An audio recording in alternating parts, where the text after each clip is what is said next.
Mahal, good morning. Advance Merry Christmas gift ko. Gustong-gusto mong pinabibili sa akin. Hindi prank yan. Oh, buksan mo.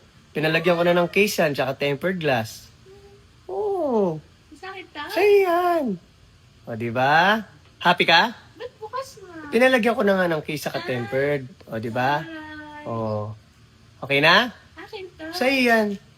Enjoy ka ha. Sige. Punta. Dito lang. Sa loob, may kukunin lang ako. Pwede ka na. Oo, gamitin mo na. Sa'yo yan eh. Sa'yo yan. O, diba?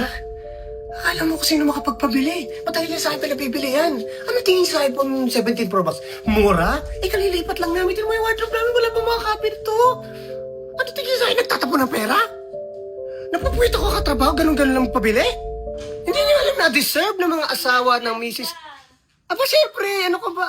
Ilang terabyte to? 1 terabyte. Deserve mo yan eh. Sana 2 terabyte. Gusto mo ba ng 2 terabyte? Hindi ko alam. Time. Next time, bibili kita no na. Love you. Deserve mo. Nahihiyang ako. Yan lang nabigay ko. Kung meron nga lang iPhone 20, yun agad bibiling ko sa'yo. Gusto ko nang una ka eh. Unang-una ka sa puso ko. Tsaka bulsa. Oh, sige. Sige, gamitin mo. Download ka Temple Run. Okay, gina. Ginagawa mo dyan? Nagte-testimony ako para sa mga may makapanood ang mga mag-asawa na nag-share ng blessing sa isa't isa. Love you. It's better to give than to give, ha?